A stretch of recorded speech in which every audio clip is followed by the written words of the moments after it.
Okay. This is what we fondly refer to as the good old days. The good old days slowly evaporated because used guitars started becoming vintage guitars and simultaneously were being attributed with godlike characteristics that by then I already had messed with so many that I just patently felt this was untrue. Some of them were great guitars, some of them were not so hot. And one of the reasons I started tinkering with them was trying to build the better mousetrap. Sometimes it worked, sometimes it didn't. But the idea that they were all godlike simply because they were old is really irrelevant. And it was kind of sad to me as the prices went up to watch so many people seem to jump on this bandwagon.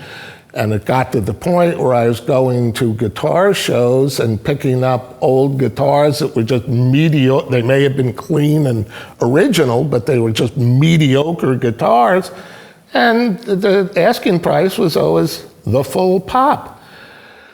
But like any other commercial enterprise, you're supposed to be providing what the public wants, and if the public wants that, so be it. I've been around long enough that with some amusement, I saw 70s instruments starting to attain vintage status, and it kind of scratched my head because they were the instruments that made old guitars into vintage guitars in the first place. But now they're collectible. This funny anecdote. I found a bill, I should quote the source, Ed Seelig, Silver Strings Music in St. Louis. I believe he's still there, great guy, but I used to buy guitars from him in the 70s. He'd just call, and he would ship them TWA air freight. And in those enlightened days, you could drive.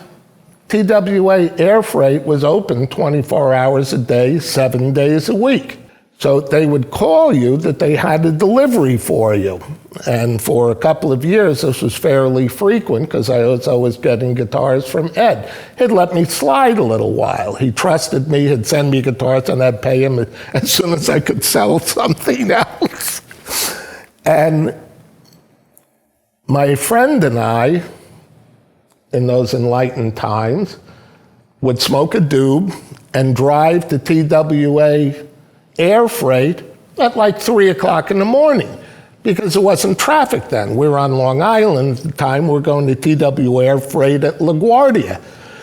There was no security measures then. You could drive literally right up to the loading dock and talk to the team. Yeah, I got a delivery for you. Pretty soon they were calling us the guitar guys. That let us open the boxes there because they had a dumpster, and that way we only had to take the cases. Needless to say, this was guitar acquisition syndrome at its absolute finest.